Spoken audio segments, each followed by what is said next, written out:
The magic നോവലിലേക്ക് സ്വാഗതം. തുലാഭാരം part 9. ഏട്ടത്തി, ലക്ഷ്മിയുടെ മുഖത്തു നിന്നും കൈത്തലങ്ങൾ എടുത്തു മാറ്റി തുളസി. എന്താ ഏട്ടത്തി, കൃഷ്ണേട്ടൻ എവിടെ? ലക്ഷ്മിയുടെ ചുണ്ടുകൾ വിതുമ്പി. അവൾക്ക് സംസാരിക്കാൻ ബുദ്ധിമുട്ടുള്ളതുപോലെ. എന്തായാലും എൻ്റെ ഏട്ടത്തിക്ക് എന്നോട് പറഞ്ഞൂടെ? ഞാനില്ലേ ഏട്ടത്തിക്ക്? ലക്ഷ്മി മെല്ലെ കണ്ണുകൾ തിരിച്ച് പ്രശാന്തിനെ നോക്കി. ഞാനൊന്ന് പുറത്തു പോയിട്ട് വരാം. പ്രശാന്ത് തിരിഞ്ഞ് പുറത്തേക്ക് പോയി. തുളസി വീണ്ടും ലക്ഷ്മിയുടെ നേർക്ക് തിരിഞ്ഞു. ആരായിരുന്നു ഏട്ടത്തി അത്? എന്തിനാ ഏട്ടത്തി കരഞ്ഞത്? എനിക്ക് ലക്ഷ്മി വിങ്ങിപ്പൊട്ടി. തുടർന്ന് ഒന്നും പറയാനാവാതെ അവൾ ഏങ്ങലടിച്ചു. ലക്ഷ്മിയുടെ കരച്ചിൽ ഒതുങ്ങാനായി തുളസി അല്പസമയം കാത്തു. പിന്നെ ചോദിച്ചു, ഞങ്ങൾ വരുമ്പോൾ ഇവിടെ ഇരുന്ന ആളാരാ? അത് പറഞ്ഞാൽ മതി. കണ്ടിട്ടില്ലെങ്കിലും പേര് പറഞ്ഞാൽ നീ അറിയും, ലക്ഷ്മി പറഞ്ഞു. ഏട്ടത്തി പറയൂ. ദേവരാജ് റെഡ്ഡിയാർ. തുളസിയിൽ വല്ലാത്ത നടുക്കമുണ്ടായി. ഏട്ടത്തിയുടെ ജീവിതത്തിൽ നിന്ന് ആ ഇരുൾ മാഞ്ഞു പോയല്ലോ എന്ന് സമാധാനിച്ചിരുന്നു. എല്ലാറ്റിനും കാരണം അയാൾ ഒരുത്തനാ. എന്നെ അയാൾ ഒരു തരത്തിലും കണ്ടുപിടിക്കില്ലെന്ന് കരുതി കല്യാണത്തിന് ഞാൻ ടെക്സ്റ്റൈൽ ഷോപ്പിലുള്ള ആരെയും ക്ഷണിച്ചിരുന്നില്ല. എന്നിട്ടും എങ്ങനെയോ ഒരു നാൾ എന്നെ തേടി അയാൾ വീട്ടിലെത്തി എന്ന് തുളസി കിതച്ചു. നീ പോന്ന ശേഷം ഒരു ദിവസം. തുളസി ഒരു നിമിഷം സ്തബ്ധയായിരുന്നു. പിന്നെ ചോദിച്ചു, എന്നിട്ട്? അയാൾക്ക് എന്നെ മറക്കാൻ കഴിയുന്നില്ലത്രേ. ഞാൻ പോന്ന ശേഷം അയാൾ എന്നെ നിരന്തരം അന്വേഷിച്ചുകൊണ്ടിരിക്കുകയായിരുന്നു പോലും. ക്ഷോഭം കൊണ്ട് തുളസിയുടെ മുഖം തിളച്ചു. ചൂലില്ലായിരുന്നു അവിടെ? എടുത്ത് അയാളുടെ മുഖത്ത് അടിക്കാമായിരുന്നില്ലേ? അല്ലെങ്കിൽ എന്തിനാ മടിക്കണത്? ഒരു വെട്ടുകത്തി എടുത്താൽ കഴുത്തങ്ങ് കണ്ടിച്ചിടാമായിരുന്നില്ലേ? ഏട്ടത്തിയുടെ ജീവിതം തകർത്തവനല്ലേ ആ കിരാതൻ. മോളെ, ലക്ഷ്മി വിതുമ്പി, നിന്നേക്കാൾ തൻ്റെ ഇടമുള്ളവളാ ഞാൻ. പക്ഷേ ഞാൻ കൃഷ്ണേട്ടനെ കുറിച്ച് ഓർക്കണ്ടേ? ഒരിക്കൽ ഏട്ടത്തി സ്വന്തം കുടുംബത്തെക്കുറിച്ച് ഓർത്തു. ആ ദുഷ്ടന്റെ ചതി മൂടി വെച്ചു. ഇപ്പോൾ കൃഷ്ണേട്ടനെ കുറിച്ച് ഓർക്കുന്നു. ഏട്ടത്തി എന്തേ ഏട്ടത്തിയെക്കുറിച്ച് ഓർക്കാത്തത്? ഏട്ടത്തിക്ക് ഒരു വ്യക്തിത്വം ഇല്ലേ? ഏട്ടത്തിക്ക് ഒരു നിലപാടില്ലേ? പഴയ പോലെ ബലം ഉപയോഗിച്ചല്ല അയാൾ എന്നെ നേരിടുന്നത്, യാചനയിലൂടെയാണ്, ലക്ഷ്മി പറഞ്ഞു. പുതിയ അടവാണത്. പുച്ഛത്തിൽ തുളസി ചിറി കൂട്ടി. രണ്ടാം വട്ടം വന്നപ്പോൾ അയാൾ കൃഷ്ണേട്ടനോട് പറഞ്ഞു, ഞാൻ സ്വമനസ്സാലെ അയാളെ സ്വീകരിച്ചതെന്നു. കൃഷ്ണേട്ടൻ അയാളെ അടിച്ചിറക്കി. പക്ഷേ അദ്ദേഹത്തിന് എന്നിലുള്ള വിശ്വാസം നഷ്ടമായിരുന്നു. എങ്കിലും ഈ ആശുപത്രിയിൽ എത്തും വരെ അദ്ദേഹം എല്ലാം മൂടിക്കെട്ടി നടന്നു. ആശുപത്രിയിൽ എത്തിയ ശേഷമോ? ഇവിടെ അയാൾ വന്നു. ഇവിടെയുള്ള ഡോക്ടേഴ്സ് എല്ലാം അയാൾക്ക് അടുപ്പമുള്ളവരാണ്. കൃഷ്ണേട്ടൻ ആക്രമിക്കാൻ ചെന്നപ്പോൾ ആശുപത്രി ജീവനക്കാർ അദ്ദേഹത്തോടാണ് കയർത്തത്. തുളസിയുടെ കണ്ണുകൾ മെഴിഞ്ഞു. ഇനി ഇതിൽ കൂടുതൽ ഒരു പുരുഷന് എങ്ങനെ താങ്ങാൻ കഴിയും? ലക്ഷ്മി കരഞ്ഞു. ഞാൻ കാരണം അദ്ദേഹം നശിച്ചു. അദ്ദേഹത്തിൻ്റെ ഏക അവലംബമായിരുന്ന അമ്മ പോലും പോയി. എങ്കിലും എന്നെ അദ്ദേഹം സഹിച്ചു. പക്ഷേ ഇക്കുറി എങ്ങോട്ടോ ഇറങ്ങിപ്പോയി കളഞ്ഞു. ഒരു മുഴുവൻ ദിവസവുമായി. എന്നെ ഉപേക്ഷിച്ചോട്ടെ, എനിക്ക് വിഷമമില്ല. വല്ല കടുങ്കൈയും ചെയ്യാതിരുന്നാൽ മതി. അതാ എൻ്റെ പ്രാർത്ഥന. ഇത്രയല്ലേ ഉള്ളൂ? കുറച്ച് സമയം ആലോചിച്ചിരുന്ന ശേഷം തുളസി ചോദിച്ചു. സാരമില്ല, കൃഷ്ണേട്ടൻ വരും. മുമ്പ് ഇതുപോലെ അജ്ഞാതവാസം അനുഷ്ഠിച്ച് മടങ്ങി വന്നതാണല്ലോ. ഇതിപ്പോൾ ഏട്ടത്തിയുടെ കുറ്റമേ അല്ല. വിവാഹിതയായ ഒരു സ്ത്രീയുടെ പുറകെ ഉപദ്രവിക്കാൻ ആളുകൾ വന്നാൽ രക്ഷപ്പെടുത്തേണ്ട കടമ ഭർത്താവിനുണ്ട്. അയാളുടെ സ്വാധീന ശക്തിക്ക് മുമ്പിൽ കൃഷ്ണേട്ടൻ നിസ്സഹായനല്ലേ? ലക്ഷ്മി ചോദിച്ചു. അതിലും നിസ്സഹായല്ലേ ഏട്ടത്തി? തുളസി ആരാഞ്ഞു. സുഖമില്ലാതെ ആശുപത്രിയിൽ കഴിയണ ഏട്ടത്തിക്ക് എന്താവും? ഒക്കെ എൻ്റെ കുറ്റമാ. ലക്ഷ്മിയുടെ മുഖം മുറുകി. ഞാനെന്ന് മരിച്ചാൽ മതിയായിരുന്നു. നീ അത് സമ്മതിച്ചില്ല. ഏട്ടത്തിയെ മരിക്കാൻ വിടാതിരുന്നത് ഒരു കുറ്റമായി എനിക്ക് തോന്നണില്ല, തുളസി പറഞ്ഞു. ഏട്ടത്തി ജീവിക്കണമെന്ന് ദൈവം ആഗ്രഹിക്കുന്നുണ്ടെങ്കിൽ ആ ജീവിതത്തിൻ്റെ അറ്റം വരെ ഞാൻ ഈ കൈ പിടിച്ച് കൂടെ ഉണ്ടാവും. അതെൻ്റെ കടമയാണെന്നാ ഞാൻ വിശ്വസിക്കണത്. അപ്പോൾ വാതുക്കൽ പ്രശാന്ത് എത്തി. തുളസി അയാളെ കണ്ടു. ലക്ഷ്മിയുടെ കിടക്കയിൽ നിന്ന് അവൾ എഴുന്നേറ്റു. വരൂ, തുളസി വിളിച്ചു. പ്രശാന്ത് അകത്തേക്ക് കയറി വന്നു. തുളസിയുടെ ഏട്ടത്തിയെ ട്രീറ്റ് ചെയ്യുന്ന ഡോക്ടർ അമൃതയെ ഞാൻ കണ്ട് സംസാരിച്ചു. തുളസിയുടെ മുഖം വിടർന്നു. ലക്ഷ്മിയിൽ പക്ഷേ ഒരു വികാരവും പ്രകടമായില്ല. ലക്ഷ്മിയെ നോക്കി ഒന്ന് പുഞ്ചിരിച്ചിട്ട് പ്രശാന്ത് തുളസിയോട് തുടർന്നു. തുളസി പറഞ്ഞതുപോലെ ഒന്നുമല്ല കാര്യം. ചെറിയൊരു സിസ്റ്റേ ഉള്ളു ഏട്ടത്തിക്ക്. തുടക്കമായതുകൊണ്ട് സർജറി അത്ര കോംപ്ലിക്കേറ്റഡ് ഒന്നും ആയിരിക്കില്ല താനും. മാത്രമല്ല, ഓപ്പറേഷൻ കഴിഞ്ഞാൽ ഗർഭം ധരിക്കാനും പ്രസവിക്കാനും ഏട്ടത്തിക്ക് സാധിക്കുകയും ചെയ്യും. ലക്ഷ്മിയുടെ മുഖം വിടർന്നു. ഡോക്ടർ നേരത്തെ പറഞ്ഞത് അങ്ങനെയല്ലല്ലോ. നെഞ്ചിൽ കൈ ചേർത്തുകൊണ്ട് അവൾ എഴുന്നേറ്റിരുന്നു. എന്നെ സന്തോഷിപ്പിക്കാനായി പറയണ കള്ളമാണോ? ഗർഭം ധരിക്കാനും പ്രസവിക്കാനും കഴിയില്ലെങ്കിൽ ഓപ്പറേഷൻ തിയേറ്ററിൽ നിന്ന് ജീവനോടെ പുറത്തു വരണമെന്ന് പോലും ഇല്ല എനിക്ക്. ഡോക്ടർ എന്നെ അറിയിച്ച കാര്യമാണ് ഞാൻ പറഞ്ഞത്. പ്രശാന്ത് വിശദമാക്കി. സംശയമുണ്ടെങ്കിൽ ഡോക്ടർ തന്നെ വന്ന് സംസാരിക്കൂ. അയ്യോ വേണ്ട. ലക്ഷ്മി തൊഴുതു. പിന്നെ തുളസിയുടെ കൈ പിടിച്ചു. മോളെ, എനിക്ക് കൃഷ്ണേട്ടനെ കാണണം, ഇപ്പം തന്നെ എനിക്ക് കാണണം. തുളസി നിസ്സഹായയായി. അവൾ പ്രശാന്തിനെ നോക്കി. നേരത്തെ കണ്ടിരുന്നെങ്കിൽ ഞാനൊന്ന് തിരയാമായിരുന്നു. ഇപ്പോൾ എനിക്ക് ആളെ പിടിയില്ലല്ലോ. എവിടെയാണ് ഉള്ളതെന്ന് പറഞ്ഞാലും മതി, ഞാൻ പോവാം. തുളസി വീർപ്പ് മുട്ടലിൽ ലക്ഷ്മിയെ നോക്കി. ലക്ഷ്മിയുടെ കണ്ണുകൾ നിറഞ്ഞു. ഏട്ടത്തി വിഷമിക്കേണ്ട, തുളസി പറഞ്ഞു. ഞാൻ പോയി വിളിച്ചുകൊണ്ട് വരാം. ഏട്ടത്തി തനിച്ചാക്കി പോകാനുള്ള വിഷമേ ഉള്ളൂ. അത് സാരമില്ല, പക്ഷേ നീ തനിച്ചു പോണ്ടാട്ടോ. ലക്ഷ്മി പ്രശാന്തിനെ നോക്കി. പ്രശാന്ത് പുഞ്ചിരിച്ചു. ഏട്ടത്തി വിഷമിക്കണ്ട, ഞാനും പോകാം. അയാൾ തുളസിയെ നോക്കി. വരൂ എന്ന് പറഞ്ഞിട്ട് തുളസി പുറത്തേക്ക് നടന്നു. പുറകെ പ്രശാന്തും. തുളസി എല്ലാ കഥകളും കോറിഡോറിൽ നിന്ന് വളരെ ചുരുക്കി പ്രശാന്തിനെ അറിയിച്ചു. കൃഷ്ണേട്ടൻ ഇപ്പോൾ എവിടെ ഉണ്ടെന്ന് ഏട്ടത്തിക്കും പറയാൻ കഴിയില്ല. അതാ പ്രശ്നം. ആരോ വന്നതിൻ്റെ പേരിൽ സുഖമില്ലാത്ത ഭാര്യയെ ആശുപത്രിയിൽ ഉപേക്ഷിച്ച് കളയുന്നതാണോ ആണത്തോ? പ്രശാന്തിന് നേരെ ഈർഷ്യ വന്നു. കൃഷ്ണേട്ടൻ മുമ്പും ഇങ്ങനെയായിരുന്നു. ഏട്ടത്തിൽ നിന്നൊരിക്കൽ നിഷേധം ഉണ്ടായതിൻ്റെ പേരിൽ കുറേ കാലം വഴിവിട്ട ജീവിതം നയിച്ച ആളാ. ഏട്ടത്തിയുടെ സത്യാവസ്ഥ അറിഞ്ഞപ്പോഴും എവിടേക്കോ പോയി കളഞ്ഞു. പിന്നീട് പശ്ചാത്താപ വിവശനായി തിരിച്ചു വരികയും ചെയ്തു. ജീവിത യാഥാർത്ഥ്യങ്ങളെ യഥാർത്ഥ ബോധത്തോടെ തന്നെ നേരിടണം തുളസി, പ്രശാന്ത് പറഞ്ഞു. അല്ലാതെ ഒളിച്ചോടണമല്ല വിവേകം. എല്ലാവർക്കും വിവേകം ഉണ്ടാവില്ലല്ലോ എന്ന് വെച്ച് തള്ളിക്കളഞ്ഞിട്ട് വേറെ ആളെ നോക്കാൻ പറ്റുമോ? നമ്മുടെ ആളുകളാവുമ്പോൾ നമ്മൾ ഒരുപാട് പൊരുത്തപ്പെടേണ്ടി വരും. നിസ്സാര തെറ്റുകളും കുറ്റങ്ങളും അവഗണിച്ചാൽ തന്നെ ജീവിതം മുന്നോട്ട് പോകും. പ്രശാന്ത് തുളസിയെ നോക്കി കുസൃതിയിൽ പുഞ്ചിരിച്ചു. ഇങ്ങനെയൊരു പെൺകുട്ടിയാണ് ഇന്നത്തെ പുരുഷന്മാർ പ്രതീക്ഷിക്കുന്നത്. നിസ്സാര കാരണത്തിന് പിണങ്ങി ഓടുന്നവർ വലിയ പ്രശ്നമാവും. അപ്പോൾ നമുക്ക് പുറപ്പെട്ടാലോ? തുളസി പ്രശാന്തിനെ നോക്കി. കൃഷ്ണേട്ടൻ്റെ വീട്ടിൽ പോയി അന്വേഷിക്കാനാണെങ്കിൽ തുളസി വരേണ്ട കാര്യമില്ല, പ്രശാന്ത് പറഞ്ഞു. ഞാൻ പോയി തിരക്കാം. തുളസി ഏട്ടത്തിയോടൊപ്പം ഇരുന്നാൽ മതി. ആൾ വീട്ടിലില്ല എങ്കിൽ ഏട്ടത്തി ഇവിടെ തനിച്ചാക്കിയിട്ട് നമ്മൾ കൃഷ്ണേട്ടനെ തിരക്കി അവിടെയും ഇവിടെയും അലയണതും ബുദ്ധിയല്ല. തുളസി പുഞ്ചിരിച്ചു.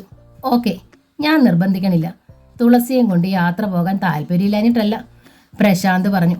മടങ്ങി വരാൻ ചിലപ്പോൾ രാത്രിയാവും. ഏട്ടത്തി ഇവിടെ തനിച്ചു അല്ലേ? വിശദീകരിക്കണ്ട, എനിക്ക് മനസ്സിലായി, തുളസി ചിരിച്ചു. ഞാൻ കുറച്ച് പണം തന്നാൽ തുളസിക്ക് അസ്കിതയൊന്നും തോന്നില്ലാലോ? പ്രശാന്ത് ചോദിച്ചു. ഞാൻ അങ്ങോട്ട് സ്ത്രീധനം തരേണ്ടതല്ലേ? ആ കൂട്ടത്തിൽ കടവും കൂടിയാവുമ്പോൾ സംഖ്യ വലുതാവില്ലേ? കുസൃതിയിലാണ് തുളസി തിരക്കിയത്. അയാൾ കുറച്ച് രൂപ എടുത്ത് തുളസിക്ക് നീട്ടി. വേണ്ട, ഇപ്പോഴത്തെ ആവശ്യത്തിന് എൻ്റെ കയ്യിൽ പണമുണ്ട്, തുളസി പറഞ്ഞു. വേണ്ടപ്പം ഞാൻ ചോദിച്ചോളാം. ഓക്കെ, പക്ഷേ പട്ടിണി ഇരിക്കരുത്. ക്യാൻറ്റീനിൽ ഫുഡ് കിട്ടും, നല്ല ക്യാൻറ്റീനാണ്. ഞാൻ വേണേച്ചാ പോയി വാങ്ങിച്ചിട്ട് വരാം. ഞാൻ പോയി വാങ്ങിച്ചോളാം, താമസിയാതെ തിരിച്ചെത്തിയാൽ മതി. ഷുവർ. പ്രശാന്ത് തിരിഞ്ഞു നടന്നു. കോറിഡോറിൻ്റെ അവസാനത്തിലെത്തിയപ്പോൾ അയാൾ തിരിഞ്ഞു നോക്കി. തുളസി പുഞ്ചിരിയോടെ കൈവീശി. തനിക്ക് വളരെ സ്വന്തമായ ആളാണ് പടികളിലൂടെ താഴേക്ക് മറയണമെന്ന് അവൾക്ക് തോന്നി. അല്പസമയം കൂടി അവിടെ തന്നെ നിന്നിട്ടാണ് തുളസി തിരിഞ്ഞ് റൂമിലേക്ക് പോയത്. പോയില്ലേ? ലക്ഷ്മി തിരക്കി. ഇല്ല, ഏട്ടത്തിയെ തനിച്ചാക്കണ്ടെന്ന് പറഞ്ഞു. മൂപ്പർ പോയി തിരക്കിയിട്ട് വരാമെന്ന്. തിരക്കിയിട്ടല്ല, മിക്കവാറും കൂട്ടിക്കൊണ്ട് വരികയാവും ചെയ്യുക. അത്ര സമർത്ഥനാണ് എനിക്ക് തോന്നുക. ലക്ഷ്മി മന്ദഹസിച്ചു. നല്ല ആത്മാർത്ഥതയുള്ളതുപോലെ. ആരാ മോളെ അത്? കിടക്കയിലിരുന്ന തുളസിയുടെ മുഖം കിനിഞ്ഞു. പറയടി, വാത്സല്യത്തിൽ ലക്ഷ്മി തുളസിയുടെ കൈ കവർന്നു. പറയമ്മൂ, എന്നെ കല്യാണം കഴിക്കാൻ പോകുന്ന ആള് ഉണ്ണിരവി മാഷ് പരിചയപ്പെടുത്തി തന്നതാ. വീട്ടിൽ വന്ന് പെണ്ണ് കണ്ടു. ഏതാണ്ട് നടക്കണ ലക്ഷണമുണ്ട്. ഈശ്വര, ഞാൻ ഇനി മരിക്കില്ല. സന്തോഷം കൊണ്ട് ലക്ഷ്മി ഏങ്ങലടിച്ചു. നിന്റെ കല്യാണം കാണണം. പട്ടുപുടവ ചുറ്റി പൂവും ചൂടി നിന്നെ പന്തലിലിറക്കണം. പിന്നെ ഒരാശയം കൂടിയേ ഉള്ളൂ. തുളസി ലക്ഷ്മിയെ നോക്കി. നിന്റെ കൃഷ്ണേട്ടൻ്റെ തനിച്ചായുള്ളൊരു മോനെ പ്രസവിച്ച് ആ കയ്യിൽ ഏൽപ്പിക്കണം. അതിനാവൂന്നറിഞ്ഞപ്പോഴേ എനിക്ക് ജീവിക്കണമെന്ന് ആശയായി. ജീവിക്കൂന്നേ. തുളസി കുനിഞ്ഞ് ലക്ഷ്മിയുടെ നെറുകയിൽ ചുംബിച്ചു. എൻ്റെ ഏട്ടത്തിയുടെ എല്ലാ ആശകളും നടക്കും. എന്നാലും നിന്റെ കൃഷ്ണേട്ടൻ. ലക്ഷ്മി ചുറ്റും കണ്ണോടിച്ചു. എവിടെ പോയതാണാവോ? എവിടെ പോയതായാലും ഇവിടെ എത്തും കൃഷ്ണേട്ടൻ, തുളസി അറിയിച്ചു. ഏട്ടത്തെ അതോർത്ത് ഒട്ടും സങ്കടപ്പെടേണ്ട. പോയ ആളിന് അദ്ദേഹത്തിന് അറിയുമാവോ? അറിഞ്ഞാലും അറിഞ്ഞില്ലെങ്കിലും കൃഷ്ണേട്ടനെ കൊണ്ടേ ഇങ്ങോട്ട് വരൂ, അതുപോരെ? ഓപ്പറേഷൻ എന്നെ തിയേറ്ററിലേക്ക് കൊണ്ടുപോകും മുമ്പ് വന്നാൽ മതിയായിരുന്നു. ലക്ഷ്മിയുടെ കണ്ണുകൾ നിറഞ്ഞു. കുറച്ചു കഴിഞ്ഞപ്പോൾ 2 നേഴ്സുമാർ മുറിയിലെത്തി. ലക്ഷ്മിയുടെ മുഖം കണ്ട് അവരിൽ ഒരാൾ തിരക്കി. എന്തേ ലക്ഷ്മി ഭയന്നതുപോലെ? ഓപ്പറേഷനെ കുറിച്ച് ഓർത്താണോ? അതേപ്പറ്റി പേടിക്കേ വേണ്ടാട്ടോ. നാളേക്ക് പ്ലാൻ ചെയ്തിരുന്നതാ. ഇയാൾ അല്പം അനീമിക് ആയതുകൊണ്ട് 1-2 ദിവസം നീട്ടിയേക്കാം. നന്നായി ആഹാരം കഴിക്കണം, പ്രത്യേകിച്ചും ഫ്രൂട്ട്സ്. പറഞ്ഞിരുന്നതാണല്ലോ, മരുന്നുകളും തെറ്റിക്കരുത്. കഴിച്ചോളാം സിസ്റ്റർ. ലക്ഷ്മി പുഞ്ചിരിയോടെ തലകുലുക്കി. കൂടെയുള്ളത് ആരാണ്? രണ്ടാമത്തെ സിസ്റ്റർ തിരക്കി. എൻ്റെ അനിയത്തിയാണ്. ഹസ്ബൻഡിനെ കണ്ടില്ലല്ലോ. അന്നത്തെ വഴക്ക് കഴിഞ്ഞ് കക്ഷി എവിടേക്കാണ് മുങ്ങിയത്? ലക്ഷ്മിയുടെ മുഖം മങ്ങി. ആവശ്യമില്ലാത്ത കാര്യങ്ങളിൽ ആ സിസ്റ്റേഴ്സ് തലയിടുന്നതിൽ തുളസിക്ക് ഈർഷ്യ തോന്നി. ഇഞ്ചക്ഷൻ എടുത്ത ശേഷം ലക്ഷ്മിയുടെ കൈത്തണ്ടയിൽ കോട്ടൺ അമർത്തി പിടിച്ചുകൊണ്ട് ആദ്യത്തെ സിസ്റ്റർ തിരക്കി. ഹസ്ബൻഡ് അന്ന് ശരിക്ക് കുടിച്ചിരുന്നു ഇല്ലേ? ലക്ഷ്മിക്ക് ദേഷ്യം ഇരച്ചു വന്നു. എന്ന് നിങ്ങളോട് ആരാണ് പറഞ്ഞത്? സിസ്റ്റേഴ്സ് രണ്ടും അമ്പരന്ന് പോയി. അവർ പരസ്പരം നോക്കി. അന്നത്തെ സംഭവത്തിൽ എൻ്റെ ഹസ്ബൻഡ് തീർത്ത് നിരപരാധിയാ. ലക്ഷ്മി കിതച്ചു. നിങ്ങളുടെ MD-യുടെ ബന്ധുവാണെന്നും പറഞ്ഞ് ഇവിടെ കയറി വന്ന ആളാ പ്രശ്നം ഉണ്ടാക്കിയത്. തോന്നിയാസം പറഞ്ഞ് അയാളെ പിടിച്ചു പുറത്താക്കി എന്ന തെറ്റ് എൻ്റെ അദ്ദേഹം ചെയ്തുള്ളൂ. എന്നിട്ട് നിങ്ങളുടെ ആളുകളുടെ പഴി മൊത്തം അദ്ദേഹത്തിൻ്റെ മേൽ ചാരി. ഞങ്ങളിതൊന്നും അറിഞ്ഞിട്ടില്ല. ആദ്യത്തെ സിസ്റ്റർ കൈമലർത്തി. ആരൊക്കെയോ ഇവിടെ പറഞ്ഞു കേട്ട് ചോദിച്ചൂന്നേ ഉള്ളൂ. സോറി. രണ്ടുപേരും പുറത്തേക്ക് പോയി. പെട്ടെന്ന് ലക്ഷ്മി ഏങ്ങി കരഞ്ഞു. സത്യത്തിൽ അന്ന് കൃഷ്ണേട്ടൻ മദ്യപിച്ചിട്ടുണ്ടായിരുന്നു. ഭ്രാന്ത് പിടിച്ചതുപോലെയായിരുന്നു അപ്പോഴത്തെ പെരുമാറ്റം. ഞാൻ മൂലമാണ് കൃഷ്ണേട്ടൻ്റെ അമ്മ മരിച്ചതെന്ന് പറഞ്ഞു. നീ മൂലം ഞാനും മരിക്കുമെന്ന് പറഞ്ഞ് അദ്ദേഹം ആദ്യമായി എന്നെ അടിക്കാൻ കൈ ഉയർത്തി. പക്ഷെ അടിച്ചില്ല. അടിച്ചിരുന്നെങ്കിൽ എനിക്ക് സങ്കടമില്ലായിരുന്നു. എന്നെ ഉപേക്ഷിച്ച് പോയി കളഞ്ഞില്ലേ? തുളസിക്ക് ഉത്തരം മുട്ടി. കൃഷ്ണേട്ടൻ എന്താണ് പറ്റിയെന്നോർത്ത് അവളും അസ്വസ്ഥതയായിരുന്നു. രാത്രി വളരെ വൈകി ഒരു ഫോൺ വന്നു. കോറിഡോറിൽ ചെന്ന് തുളസി അറ്റൻഡ് ചെയ്തു. പ്രശാന്തായിരുന്നു. ഇന്നിനി ഞാൻ വരണോ? അയാൾ ചോദിച്ചു. അത്ര ദൂരം ഞാൻ ബൈക്ക് ഓടിച്ചു വന്നാലും അവിടെ കിടക്കാൻ സൗകര്യമില്ലല്ലോ. രാവിലെ എത്തിയാൽ മതിയെങ്കിൽ മതി, തുളസി അറിയിച്ചു. വളരെ വൈകിയാൽ തനിച്ചുള്ള യാത്ര വേണ്ടാന്ന് പറഞ്ഞയക്കാനിരുന്നതാണ് ഞാൻ. അവിടെ വിശേഷമൊന്നും? പ്രശാന്ത് തിരക്കി. ഒന്നുമില്ല, ഒട്ടും ടെൻഷൻ അടിക്കണ്ട. ഞങ്ങളിവിടെ സേഫാണ്. മിക്കവാറും നാളെ ഓപ്പറേഷൻ ഉണ്ടാവില്ല. 1-2 ദിവസം വൈകിയേക്കും അത്രേ. അത് നന്നായി. അപ്പോഴേക്കും കൃഷ്ണേട്ടനും തിരിച്ചെത്തുമെന്ന് പ്രതീക്ഷിക്കാം. കണ്ടോ? തുളസിക്ക് ആകാംക്ഷയായി. വീട്ടിലാളില്ല. ആശുപത്രിയിലേക്ക് പോന്ന ശേഷം അങ്ങോട്ട് ചെന്നിട്ടേ ഇല്ലെന്നാണ് അയൽക്കാർ പറഞ്ഞത്. അവിടെ എങ്ങാനെത്തിയാൽ അറിയിക്കാൻ ആളെ ഏർപ്പാടാക്കിയിട്ടുണ്ട്.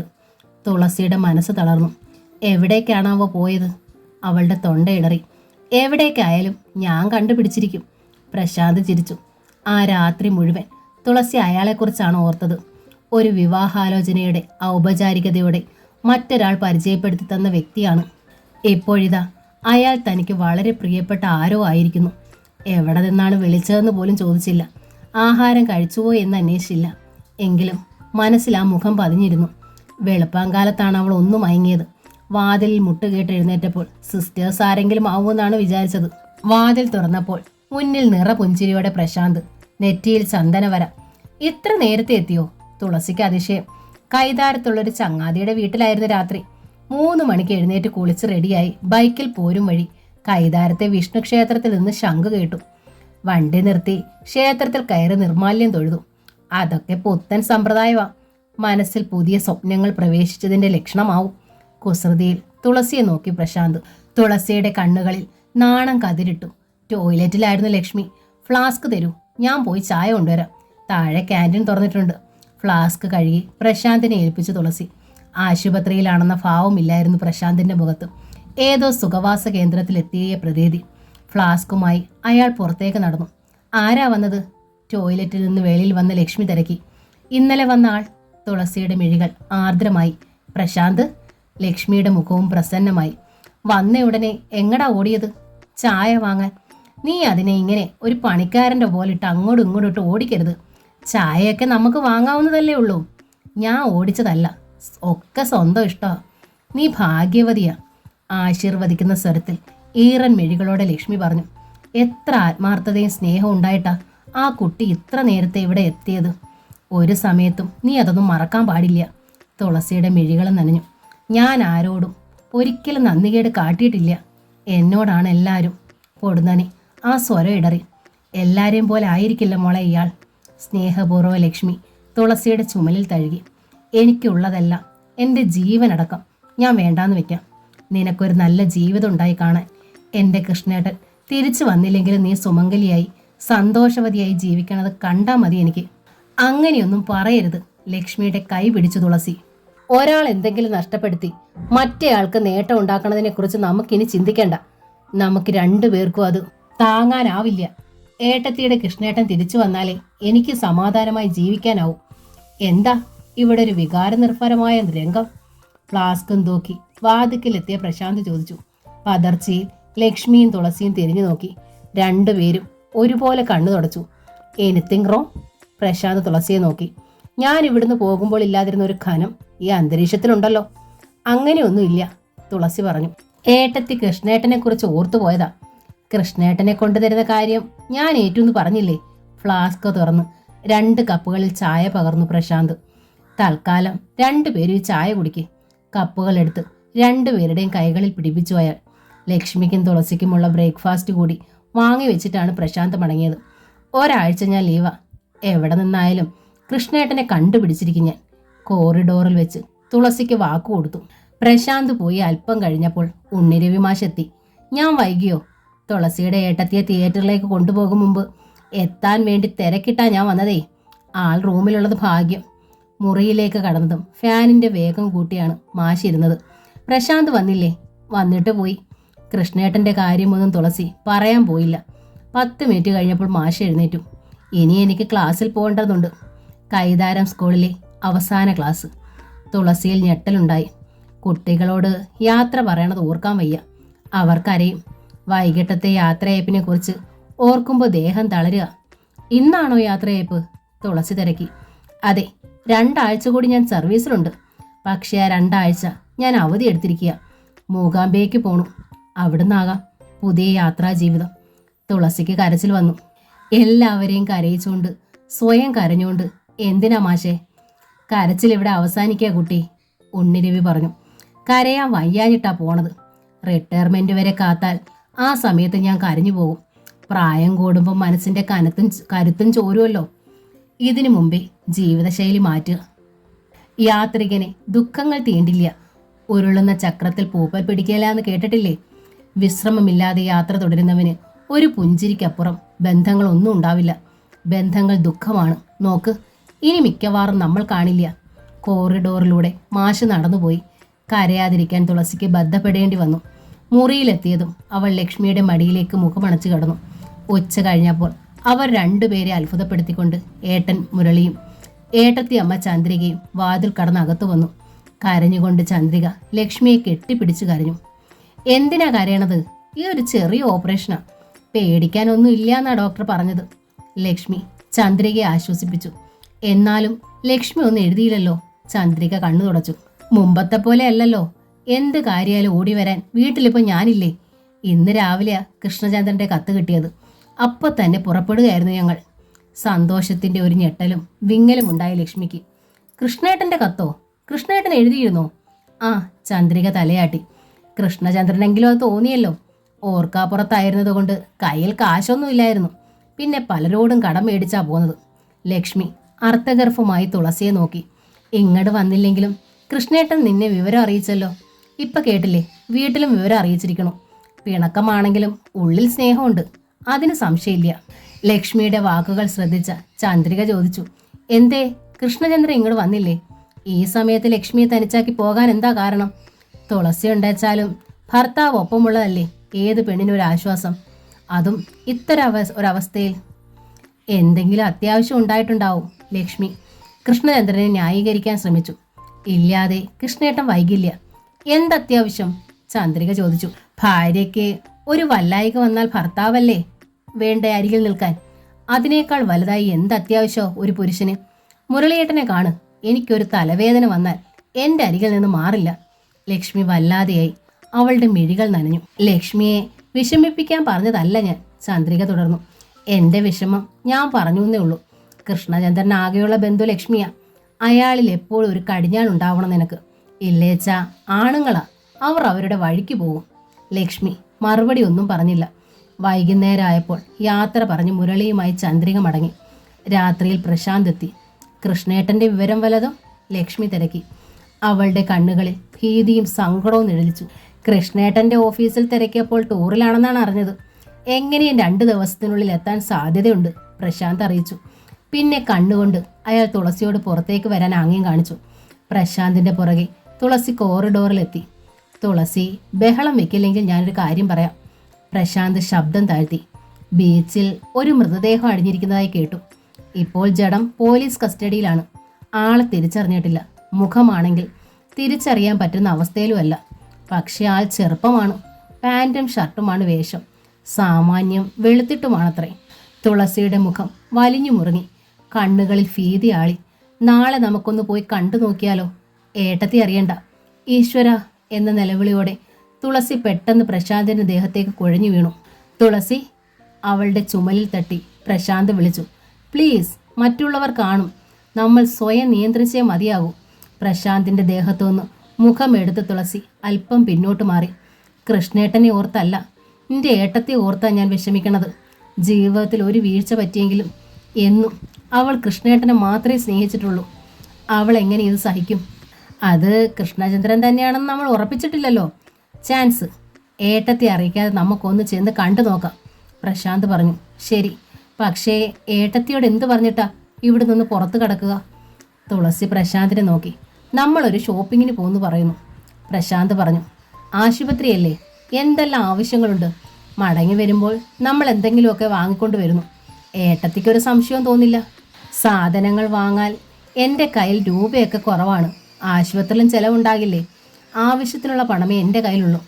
പ്രശാന്തിന് ശുണ്ഠി വന്നു. തുളസി എന്തിനാ എപ്പോഴും ഇങ്ങനെ പറയണത്? പണം എൻ്റെ കയ്യിലുണ്ട്. ഒന്നും കടമായി കാണണ്ട. കഴുത്തിലൊരു താലി കെട്ടിയാൽ മാത്രമേ പുരുഷനും സ്ത്രീയും തമ്മിൽ ബന്ധമാകൂ. മനസ്സുകൊണ്ട് നമ്മൾ എത്ര അടുത്തു. നമ്മളെന്ന് പറയണില്ല ഞാൻ. പെട്ടെന്ന് അയാൾ തിരുത്തുകയും ചെയ്തു. തുളസി വല്ലാതെയായി. അവൾ മുഖം കുനിച്ചു നിന്നു. എൻ്റെ അമ്മ സ്ത്രീധനം ചോദിച്ചതിൻ്റെ പേരിലാണ് എന്നിൽ നിന്ന് കടം കൊള്ളാൻ തുളസി ഇങ്ങനെ മടിക്കണമെങ്കിൽ ഒന്ന് പറയാൻ ഞാൻ. അമ്മ പറയണതിലൊരർത്ഥവുമില്ല. എല്ലാ കാര്യങ്ങളും തീരുമാനിക്കണത് ഞാനാ. അമ്മയുടെ മുന്നിൽ നമ്മൾ ചില്ലറ നാടകങ്ങളൊക്കെ കളിക്കുന്നു എന്ന് മാത്രം. അത് അമ്മ വഴക്കുണ്ടാക്കാതെ സന്തോഷമായി ഇരിക്കട്ടെന്ന് കരുതിയ. പ്രശാന്ത് പറയണത് അംഗീകരിക്കുന്ന മട്ടിൽ തുളസി മെല്ലെ തലകുലുക്കി. എങ്കിൽ തുളസി അകത്തേക്ക് പൊയ്ക്കോളൂ, ഞാൻ നാളെ വരാം. അപ്പോൾ പ്രശാന്ത് ഏട്ടൻ എവിടേക്കാ? അറിയാതെ ചോദിച്ചു പോയതാണ് തുളസി. പ്രശാന്ത് തിരിഞ്ഞു. അയാളുടെ മിഴികളിൽ സന്തോഷം കൊണ്ടൊന്നു വിടർന്നു. ആദ്യമായാണ് തുളസി അങ്ങനെ വിളിക്കുന്നത്. ഞാനിന്ന് ഏതെങ്കിലും ഹോട്ടലിൽ തങ്ങാം. ഈ ആശുപത്രിയിൽ കഴിയാൻ പറ്റിയില്ലല്ലോ. രാവിലെ ഇങ്ങെത്താം. ഏട്ടത്തിയോട് എന്തു പറയുമെന്നാ എനിക്കറിയാത്തത്. തുളസി കിതച്ചു. ഒന്നും പറയണ്ട എന്നാണല്ലോ നമ്മുടെ തീരുമാനം. ഓപ്പറേഷൻ കഴിഞ്ഞ് അങ്ങ് വീട്ടിലെത്തും വരെ തുളസിയുടെ ഏട്ടത്തി ഒന്നും അറിയണ്ട. പ്രശാന്ത് നടന്നു കഴിഞ്ഞു. തുളസി തിരിച്ച് മുറിയിലേക്ക് വന്നു. എവിടെ പോയി രണ്ടാളും കൂടി?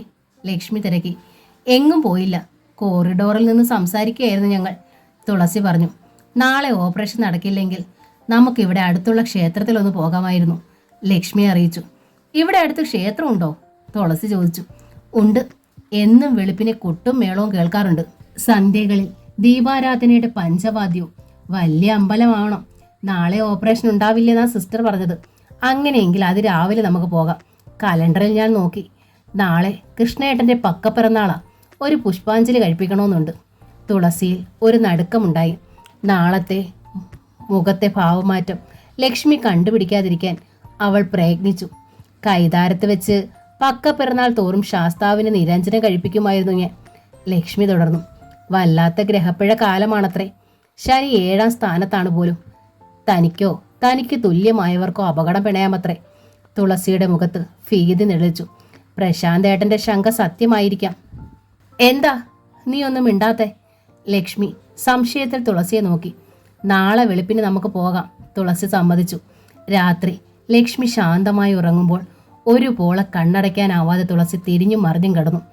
ഏതോ കടൽ തീരവും തീരത്തടിഞ്ഞ അഴുകിയ ജഡവും ഇടയ്ക്കിടെ അവളുടെ കണ്ണിൻ മുന്നിൽ തെളിഞ്ഞു വന്നു. ഭയം കൊണ്ട് തുളസി ഇടയ്ക്ക് എഴുന്നേറ്റു മുറിയിലെ ലൈറ്റ് തെളിച്ചു. വെളിച്ചം കണ്ട് ലക്ഷ്മി ഉണർന്ന് കണ്ണു തുറന്നു. എന്താ മോളെ?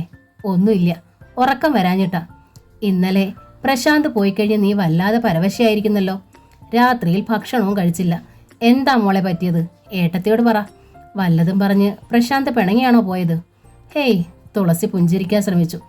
അദ്ദേഹം രാവിലെ എത്താന്ന് പറഞ്ഞാ പോയത്. ഒന്നിച്ച് പുറത്തു പോണോന്ന്. വല്ലതുമൊക്കെ വാങ്ങാനുണ്ടെങ്കിൽ വാങ്ങാമല്ലോ. എന്ത് വാങ്ങാനാ ഇപ്പോൾ? ലക്ഷ്മി ചോദിച്ചു. ഇവിടെ ആവശ്യത്തിന് വേണ്ട സാധനം എല്ലാം ഞാൻ കൊണ്ടുവന്നിട്ടുണ്ട്. ഞാനത് പറഞ്ഞു, പക്ഷെ സമ്മതിക്കണ്ടേ? തുളസി ധർമ്മസങ്കടം ഭാവിച്ചു. ഒന്നിച്ച് പുറത്തു പോകാമെന്ന് പറയുമ്പോൾ മടി പറഞ്ഞാൽ വിശ്വാസം ഇല്ലാഞ്ഞിട്ടാണെന്ന് തോന്നില്ലേ? തോന്നിയാലും സാരമില്ലേ കുട്ടി, ലക്ഷ്മി പുഞ്ചിരിച്ചു. കുറച്ച് കഴിയുമ്പോൾ നിന്നോടുള്ള മതിപ്പ് വർദ്ധിക്കുകയേ ചെയ്യൂ. വിളിച്ചാലുടൻ വിളിക്കുന്നിടത്തെല്ലാം കൂടെ ചെല്ലുന്ന പെണ്ണുങ്ങളെ ആണുങ്ങൾ അളക്കും. പിന്നീട് കല്യാണം കഴിഞ്ഞാൽ അതൊക്കെ കുത്തുവാക്കുകളായി പ്രയോഗിക്കും. ആണുങ്ങളുടെ രീതി അതാ. ഏട്ടത്തിയുടെ ജീവിതത്തിലുണ്ടായ വീഴ്ചകളൊന്നും നിനക്കുണ്ടാവരുതെന്ന് കരുതി പറയുക. ഞാൻ പറഞ്ഞല്ലോ, നിനക്കൊരു നല്ല ജീവിതം ഉണ്ടായി കണ്ടാൽ മതി എനിക്ക്. നെഞ്ചിൽ കൈ ചേർത്ത് പിടിച്ചു അവൾ. കണ്ണുകൾ നിറഞ്ഞു തുളുമ്പി. എന്നിട്ട് ഞാൻ സന്തോഷമായി മരിച്ചോളാം. മരണത്തെക്കുറിച്ച് ഈ സമയത്ത് പറയല്ലേ ഏട്ടത്തി. ലക്ഷ്മിയുടെ കൈ പിടിച്ചു തുളസി. നമുക്കുറങ്ങാം. അവൾ കൂടെ കിടന്നു. നാളെ ഒരു ദിവസത്തേക്ക് ഞാൻ പ്രശാന്തേട്ടനോടൊപ്പം പോകാം. സമ്മതിച്ചു പോയതിൻ്റെ പേരിൽ മാത്രം. എന്തായാലും ഞാൻ വാങ്ങണതിൻ്റെ ബില്ല് ഞാൻ ചെന്ന് പേ ചെയ്തോളാം. പൊയ്ക്കോളൂ. ലക്ഷ്മി സമ്മതിച്ചു. പക്ഷെ വേഗം തിരിച്ചെത്തണം. നിങ്ങളുടെ വിവാഹം കഴിഞ്ഞിട്ടില്ല എന്ന് ഓർക്കണം. ഏട്ടത്തി ഒന്നും കൊണ്ട് പേടിക്കണ്ട. ഏട്ടത്തിയുടെ തുളസിക്ക് ഏട്ടത്തിയുടെ മനസ്സ് നന്നായി അറിയാം. ലക്ഷ്മിയുടെ ചുമലിലേക്ക് തുളസി കൈവച്ചു. താരാട്ടും പോലെ മെല്ലെ അവൾ ആ ചുമലിൽ തട്ടിക്കൊടുത്തു. കുട്ടിക്കാലത്ത് ഇതേപോലെ ചേർന്ന് കിടക്കുമായിരുന്നത് തുളസി ഓർത്തു. അന്ന് ലക്ഷ്മിയാണ് ചുമലിൽ തട്ടിത്തരാറുള്ളത്. എൻ്റെ മകൻ കൃഷ്ണനുണ്ണി എന്ന പാട്ട് പാടിത്തരും. ഗുരുവായൂരിലെ കൃഷ്ണാട്ടപ്പന്തൽ ഓർമ്മയിൽ തെളിയും. പൊടുന്നനെ കൃഷ്ണനാട്ടത്തിൻ്റെ മേളം അവരുടെ കാതിൽ മുഴങ്ങി. പുലർച്ചെ ഒന്നും മയങ്ങിയോ എന്ന് സംശയം. അപ്പോഴേക്കും ഇഞ്ചക്ഷൻ എടുക്കാനായി നേഴ്സ് എത്തി വാതുക്കൽ തട്ടി. ഞങ്ങളൊന്ന് തൊട്ടടുത്തുള്ള അമ്പലത്തിൽ പോയിക്കോട്ടെ സിസ്റ്റർ. ലക്ഷ്മി അവരോട് അനുവാദം തിരക്കി. ഇനി ഡിസ്ചാർജ് ആയ ശേഷം അമ്പലത്തിൽ പോയാൽ മതി, സിസ്റ്റർ അറിയിച്ചു. നാളെ കുട്ടിയുടെ ഓപ്പറേഷൻ ഉണ്ടാവുമെന്ന് ഡോക്ടർ പറഞ്ഞു. ലക്ഷ്മിയുടെ മുഖം വാടി. ഏട്ടത്തി വിഷമിക്കേണ്ട, ഞാൻ പോയി തൊഴുത് പുഷ്പാഞ്ജലി കഴിച്ച് പ്രസാദം കൊണ്ടുവരാം, തുളസി ആശ്വസിപ്പിച്ചു. തുളസി ക്ഷേത്രത്തിൽ നിന്ന് എത്തിയപ്പോൾ പ്രശാന്ത് കോറിഡോറിൽ കാത്തു നിൽക്കുകയാണ്. അമ്പലത്തിൽ പോയോ? അയാൾ തിരക്കി. ഏട്ടത്തിയെ കണ്ടില്ലേ? ഏട്ടത്തി കുളിക്കുകയാണെന്ന് തോന്നുന്നു. ടോയ്ലറ്റിൽ വെള്ളം വീഴുന്ന ശബ്ദമുണ്ട്. അതാ ഞാൻ പുറത്തിറങ്ങി നിന്നത്. ഇന്ന് കൃഷ്ണേട്ടൻ്റെ പക്ക പിറന്നാളാണത്രേ, തുളസി പറഞ്ഞു. പുഷ്പാഞ്ജലി കഴിക്കാൻ പോയതാ ഞാൻ. ആർക്ക് വേണ്ടി? പ്രശാന്തിൻ്റെ കണ്ണു മിഴിഞ്ഞു. കൃഷ്ണേട്ടന് വേണ്ടിയോ? അതെ, മരിച്ച ആളിന് വേണ്ടി അമ്പലത്തിൽ വഴിപാട് കഴിക്കുന്നത് തെറ്റാണ്, പ്രശാന്ത് അറിയിച്ചു. തുളസി വല്ലാതെയായി. ആ നിമിഷമാണ് അകത്തുനിന്ന് ലക്ഷ്മി വാതിൽ തുറന്നത്. പ്രശാന്ത് പറഞ്ഞത് ഏട്ടത്തി കേട്ടുപോയെന്ന് തുളസിക്ക് ഭയമായി. പക്ഷേ ലക്ഷ്മിയുടെ മുഖത്ത് ആ ഭാവം ഉണ്ടായിരുന്നില്ല. ആരോ മുറിയിൽ വന്ന് ഇറങ്ങിപ്പോയതുപോലെ എനിക്ക് തോന്നി, ലക്ഷ്മി പറഞ്ഞു. അതാ നോക്കിയത്. ഏറൻ മുടി മുന്നോട്ടെടുത്തിട്ട് അവൾ തോർത്തുകൊണ്ട് നനവൊപ്പി. വരൂ, തുളസി പ്രശാന്തിനെ അകത്തേക്ക് ക്ഷണിച്ചു. തുളസി റെഡിയാണെങ്കിൽ നമുക്കിറങ്ങാം, പ്രശാന്ത് അറിയിച്ചു. നേരത്തെ തിരിച്ചു വരുമല്ലോ. ഞങ്ങൾ ബ്രേക്ക്ഫാസ്റ്റ് കഴിച്ചിട്ടില്ല, തുളസി പറഞ്ഞു. ഞാൻ വാങ്ങിക്കൊണ്ടുവരാം. പ്രശാന്ത് പുറത്തേക്ക് നടന്നു. ഒരു ജന്മം കൊണ്ട് തീരില്ല ഈ കുട്ടിയോടുള്ള കടപ്പാട്, ലക്ഷ്മി പറഞ്ഞു. നകുലനാണെങ്കിൽ ഇങ്ങനെയൊക്കെ ചെയ്യുമോ? എപ്പോഴും സ്വന്തം കാര്യമാവും നകുലൻ പറയുക. കുറച്ച് ദിവസമായി തുളസി മറന്നിരിക്കുന്നതാണ് ആ പേര്. ഇപ്പോഴാണെങ്കിൽ തീർത്തും അന്യനായ ആരെക്കുറിച്ചോ പറയുന്നത് പോലെയാണ് അവൾക്ക് തോന്നിയത്. ബ്രേക്ക്ഫാസ്റ്റ് കഴിച്ചിട്ട് പുറത്തേക്ക് പോകാൻ നേരം ലക്ഷ്മി ഓർമ്മപ്പെടുത്തി. പർച്ചേസിനിടയിൽ പറ്റുവെച്ച കൃഷ്ണേട്ടനെ കൂടി തിരക്കണേ. ഓഫീസിൽ തിരക്കിയാൽ വന്നോന്നറിയാൻ പറ്റും. തിരക്കാം, പ്രശാന്ത് പറഞ്ഞു. കോറിഡോറിലെത്തിയപ്പോൾ അയാൾ കൂട്ടിച്ചേർത്തു. പാവം. എന്തേ? തുളസി ചോദിച്ചു. തുളസിയുടെ ഏട്ടത്തെക്കുറിച്ചാണ് ഞാൻ പറയണത്. ഇന്നത്തെ കാലത്ത് ഒരു പെണ്ണും തന്നെ വലിച്ചെറിഞ്ഞു പോയ പുരുഷനെ ഓർത്തിങ്ങനെ വ്യാകുലപ്പെടില്ല. ലക്ഷ്മി ഏട്ടത്തിക്ക് ആ മനുഷ്യനോട് പരിഭവം പോലും ഇല്ലല്ലോ. തുളസി അതിന് മറുപടി ഒന്നും പറഞ്ഞില്ല. പ്രശാന്തിന്റെ ബൈക്കിലായിരുന്നു യാത്ര. ഹൈവേയുടെ അരികിൽ വണ്ടി നിർത്തി പ്രശാന്ത് ഒരു ബൂത്തിൽ കയറി ആരോടോ ഫോണിൽ സംസാരിച്ചു. തിരിച്ചിറങ്ങി വന്നത് ആകെ തളർന്ന മട്ടിലാണ്. എന്തൊരു പ്രശാന്ത് ഏട്ടാ? എൻ്റെ സുഹൃത്തിൻ്റെ ഏട്ടനാണ് ഇവിടുത്തെ SP. അദ്ദേഹം പറഞ്ഞത് ഇന്നലെ രാത്രി ആ ബോഡി ബറി ചെയ്തുന്നാ. ഇത്ര വേഗം അതുണ്ടാവുമെന്ന് ഞാൻ കരുതിയില്ല. പക്ഷേ അദ്ദേഹത്തിൻ്റെ കൈവശം ഫോട്ടോഗ്രാഫ്സ് ഉണ്ട്. വീട്ടിലാണ് അദ്ദേഹം. ഉച്ച തിരിഞ്ഞ് ഓഫീസിലെത്തും. ഇന്നെനിക്ക് ആ ഫോട്ടോഗ്രാഫ് കാണാൻ വയ്യ, തുളസി പറഞ്ഞു. പിന്നെ ഏട്ടത്തിയുടെ ഓപ്പറേഷനാണ് നാളെ. അത് കൃഷ്ണേട്ടനാണെന്ന് ഉറപ്പായാൽ ഏട്ടത്തിയെ ഞാൻ എങ്ങനെ നേരിടും? എങ്ങനെ എൻ്റെ മുഖത്തുനിന്ന് ആ സങ്കടം ചോരും? അത് ഏട്ടത്തിയും ബാധിക്കും. ഒരു നിമിഷം ആലോചിച്ചു നിന്നു പ്രശാന്ത്. പിന്നെ തലകുലുക്കി. ഓൾ റൈറ്റ്, ഞാൻ SP പറയാം. 2 നാൾ കഴിഞ്ഞ് നമുക്ക് ചെന്ന് ആ ഫോട്ടോഗ്രാഫ് കാണാം. വലിയൊരു ഭാരം ശിരസിൽ നിന്ന് ഇറക്കിയതുപോലെ തോന്നി തുളസിക്ക്. ഏട്ടത്തിയെ ബോധിപ്പിക്കാൻ എന്തെങ്കിലും പർച്ചേസ് ചെയ്യണ്ടേ? പ്രശാന്ത് തിരക്കി. വില കുറഞ്ഞ എന്തെങ്കിലും മതി, ടവലുകളോ സോപ്പോ എന്തെങ്കിലും, തുളസി പറഞ്ഞു. അവർ തിരികെ ഹോസ്പിറ്റലിന്റെ കോറിഡോറിലെത്തിയപ്പോൾ ലക്ഷ്മിയുടെ മുറിയുടെ വാതിൽ തുറന്ന് പുറത്തേക്ക് വരികയാണ് ദേവരാജ് റെഡ്ഡിയാർ. തുളസി സ്തബ്ധയായി നിന്നു. ദേവരാജ് അവരെ കടന്ന് പുറത്തേക്ക് നടന്നു. പെട്ടെന്ന് തുളസി പ്രശാന്തിനോട് പറഞ്ഞു, പ്രശാന്ത് ഏട്ടൻ റൂമിലിരിക്കൂ, ഞാൻ ഇപ്പം വരാം. എന്തേ തുളസി? പ്രശാന്ത് ചോദിച്ചു. ഞാൻ ഇപ്പം വരാം, പ്രശാന്ത് ഏട്ടൻ അകത്തിരിക്കൂ. പ്രശാന്തിന്റെ അനുവാദത്തിന് കാക്കാതെ തുളസി ദേവരാജിന്റെ പിന്നാലെ നടന്നു. ദേവരാജ് ലിഫ്റ്റിലേക്കാണ് നടന്നത്. അയാൾ അകത്ത് കയറി ഡോർ അടയാൻ തുടങ്ങുമ്പോൾ ഓടിയാണ് ലക്ഷ്മി അകത്ത് കടന്നത്. ഡോർ അടഞ്ഞു. ലിഫ്റ്റ് താഴേക്ക് താണു. അമ്പരന്ന മുഖത്തോടെ പ്രശാന്ത് നോക്കി നിന്നു. അയാൾക്കൊന്നും മനസ്സിലായില്ല. ലക്ഷ്മിയുടെ മുറിയിൽ നിന്ന് ഇറങ്ങി വന്ന സുമുഖനും പരിഷ്കാരിയുമായ മനുഷ്യന്റെ പിന്നാലെയാണ് തുളസി ഓടി ലിഫ്റ്റിൽ കയറിയത്. മുമ്പൊരിക്കൽ അയാളെ കണ്ട ഓർമ്മ പ്രശാന്തിനുണ്ട്. അയാളാണോ ദേവരാജ് റെഡ്ഡിയാർ? പ്രശാന്തിന് സംശയം. ദേവരാജ് റെഡ്ഡിയുമായി ബന്ധപ്പെട്ട മുഴുവൻ കഥകളും തുളസി പറഞ്ഞിട്ടുണ്ട്. അത് അയാളാണെങ്കിൽ തുളസി എന്തിനാണ് ആ ലിഫ്റ്റിൽ ഓടിക്കയറിയത്? പ്രശാന്തിന് വല്ലാത്ത അസഹ്യതയും ഈർഷ്യയും ദേഷ്യവും ഉണ്ടായി. അയാൾ നേരെ ലക്ഷ്മിയുടെ മുറിയിൽ ചെന്നു. ലക്ഷ്മി കിടക്കയിലുണ്ടായിരുന്നു. കരഞ്ഞതുപോലെ ആ കണ്ണുകളിൽ കലക്കം. ഇപ്പോൾ ഈ മുറിയിൽ നിന്ന് പുറത്തേക്ക് പോയത് ആരാണ്? പ്രശാന്ത് ലക്ഷ്മിയോട് ചോദിച്ചു. ലക്ഷ്മി ഒന്ന് പതറി. ദേവരാജ് റെഡ്ഡിയാറാണോ പുറത്തേക്ക് പോയത്? എന്തേ? ലക്ഷ്മി പരിഭ്രമത്തിൽ കിടക്കയിൽ എഴുന്നേറ്റിരുന്നു. അയാളുടെ പിന്നാലെ തുളസി ഓടി ലിഫ്റ്റിൽ കയറിയിട്ടുണ്ട്, അതുകൊണ്ട് ചോദിച്ചതാണ്. അയ്യോ, എന്തിനാണ് അവൾ അയാളുടെ പിന്നാലെ പോയത്? ലക്ഷ്മി എഴുന്നേറ്റ് ഓടി വാതിക്കലെത്തി. അയാൾ ദുഷ്ടനാണ്, കൊള്ളരുതാത്തവനാണ്. പ്രശാന്ത് ഒന്ന് അങ്ങോട്ട് ചെല്ല്. യാചനാഭാവമായിരുന്നു ആ മുഖത്ത്. പ്രശാന്ത് പക്ഷെ അനങ്ങിയില്ല.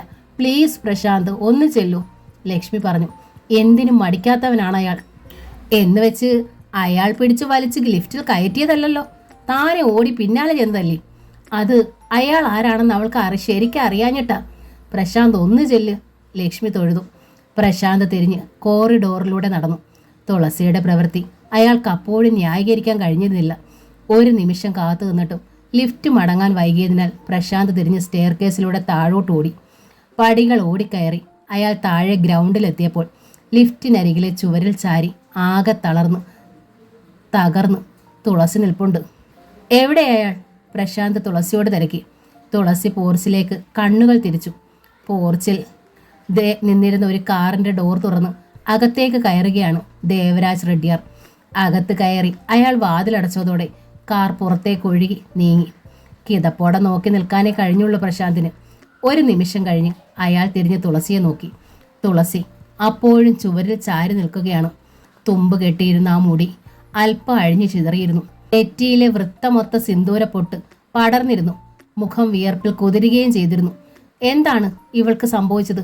എന്തിനാണ് ഇവൾ റെഡ്ഡിയാരുടെ പിറകെ ഓടി ലിഫ്റ്റിൽ കയറിയത്? ഏട്ടത്തിയുടെ ജന്മം തകർത്തവനെ കുറിച്ച് ചോദിക്കാനോ? ചോദ്യങ്ങളൊന്നും പ്രശാന്ത് പക്ഷെ ചോദിച്ചില്ല. വരൂ, അയാൾ തുളസിയെ വിളിച്ചു. എന്നിട്ട് സ്റ്റെയർ കേസ് വഴി മുകളിലേക്ക് നടന്നു. അല്പം നടന്നിട്ട് പ്രശാന്ത് തിരിഞ്ഞു നോക്കി. തുളസി പിന്നാലെയുണ്ട്. കുറച്ച് സ്റ്റെപ്പുകൾ കൂടി കയറിയ ശേഷം പ്രശാന്ത് നിന്നു. തിരിഞ്ഞു തുളസിയെ നോക്കി. എന്താ സംഭവിച്ചത്? അയാൾ തിരക്കി. ഏട്ടത്തിയുടെ ജീവിതം തകർത്തതിന് പ്രതികാരം ചെയ്തോ? അതോ അനിയത്തിയെ കൂടി അയാൾ? പ്രശാന്തിന്റെ മുഖത്ത് വെറുപ്പ് കുമിഞ്ഞുകൂടി. തുളസി സ്തബ്ധയായി നിന്നു.